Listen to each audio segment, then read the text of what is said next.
Hi everyone, it's Kathie. Thanks so much for joining me. I have the first alternate project featuring the December 2017 Paper Pumpkin Kit, and I'll be sharing with you 2 cards. So we're going to get started with the first card, and here are the items that we're going to be using. I have a Stampin' Write marker, pink pirouette, and I'm also going to be bringing in Lemon Line Twist, and also the stamp pads for these 2 colors. And I have Whisper White panel here. And here's a quick look of the card that we're going to make. Really clean and simple. And then this flower stamp from the kit, I did end up cutting it. And that way it'll be a little bit easier to stamp in 2 different colors. So we're going to create the stem first with Lemon Line Twist. So we're going to stamp that twice to get it nice and long. And then we're going to do the leaves next and just ink up 2 of the leaves on that stamp. And then we'll stamp it in the center of the stem, in between those 2 leaves. All right, now we're going to just get that stem a little bit longer.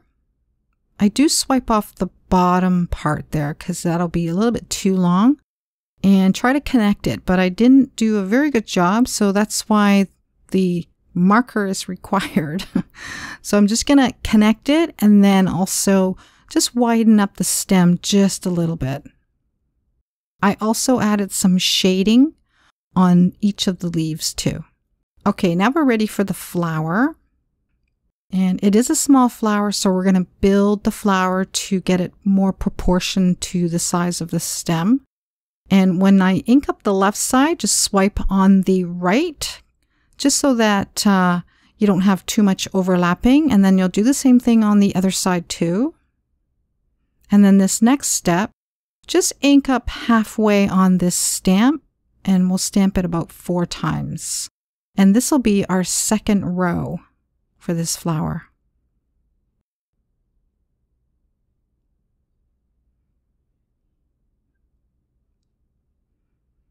Okay, now we're going to color.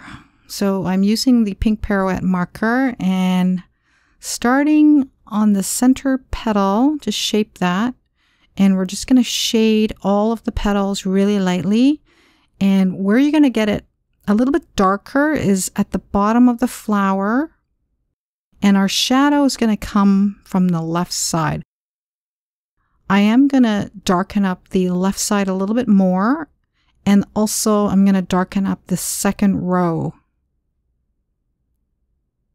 So kind of where you did the first 3 stamp, like the first row, you're going to do some little dark shades there where it meets up to the second row.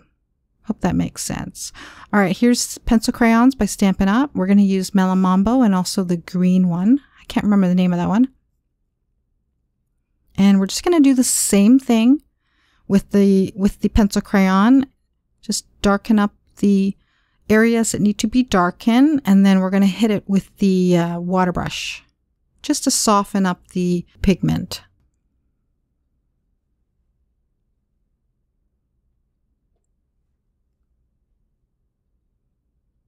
And try to not fill in the entire flower, like leave some white spaces so that you have some highlights and lowlights.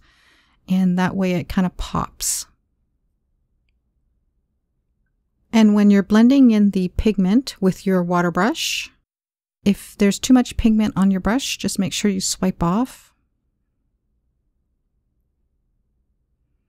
Okay, we're going to let that dry a bit.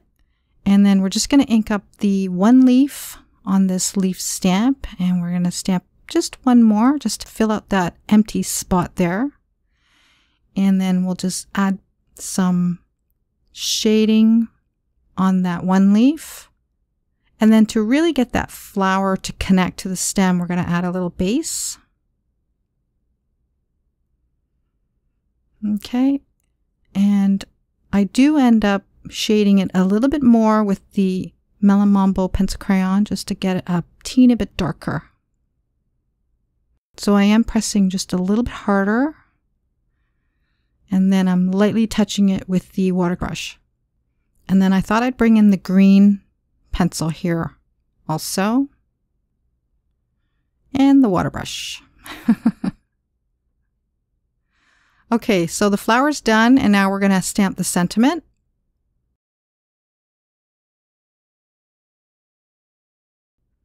And I did a horrible job.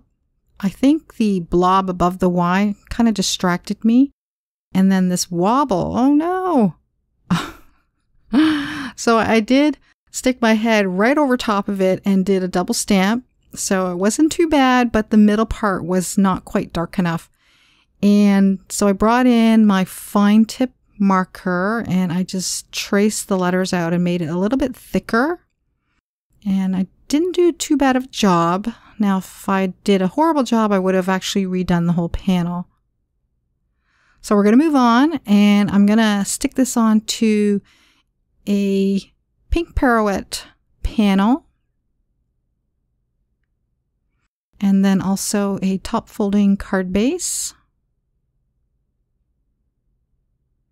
And then to finish off the card, I decided on 3 pretty little sequins, just to keep the card clean and simple.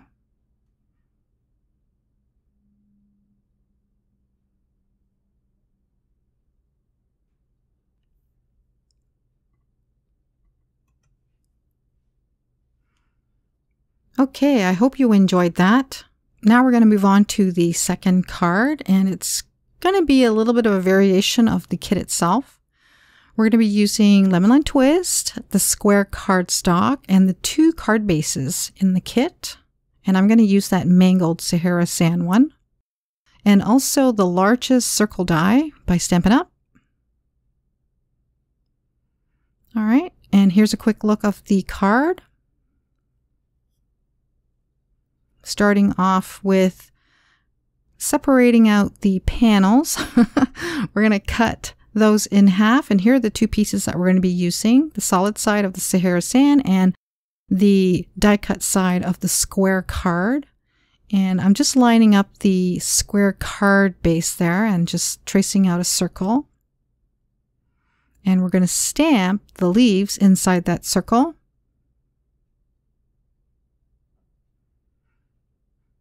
So basically the pencil line there is just a little guide for me. Okay, and then I'm going to be using the green from the pencil crayon set, and I'm just going to add details in each of those little leaves. And you could just leave it like this. I think it looks really pretty, but I decided I'm just going to hit it with the water brush. And the other option you have is just use the Lemon Line Twist die cuts that came in the kit without even having to stamp or color. But you can also add detail to each of those leaves too on that die cut. But I thought I'd just try this just to be a teeny bit more creative. Okay, we're going to stick that onto the back side of the square panel. I think it looks really pretty.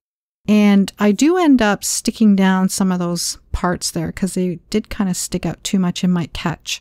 And I removed about 1/8 of an inch all the way around that square piece. And then onto the Sahara Sand panel and the large die, we're just going to cut a hole in this panel. And it actually fits perfectly over top of that square piece. The only drawback about this card is that it does add some bulk by having all of these layers. So hindsight, I think I would have actually just cut out the circle from that square, like cut out this design, and that way it won't be as thick. All right, now the sentiment here, I used the banner from the kit. I just wasn't having much luck stamping today. So I did retrace the letters just to get it a little bit darker, and then I cut a piece of the ribbon from the kit, and I don't know if you ever worked with seam binding. I haven't, so it's kind of flimsy. And then the adhesive was another thing. I've never used that before, and that took forever to get off of that sheet. But I just removed that footage because it got a bit boring watching me trying to figure out what was what. Anyway, I did stick the adhesive onto the ribbon, and then I flipped it over the side just so it looks a bit cleaner. And then I raised the sentiment with foam tape to add a bit of interest, and then I cut off the excess. And then here's this butterfly, stamped that with Berry Burst, and then I'm just using the blue and the pink pencil crayons, and then just blended it with the water brush. And then I stuck it right by the sentiment. Okay, and then I'm going to stick that onto a top folding card base, and this is where it went downhill. I just noticed on the top right there that the mangled problem continued on the back side of the card, and I didn't even see it until afterwards. So off screen, I did rip it apart, and I did totally manhandled this, but I did end up removing 1/4 inch on the top and the bottom, and then I stuck it on a Berry Burst card panel and then onto a new top folding card base.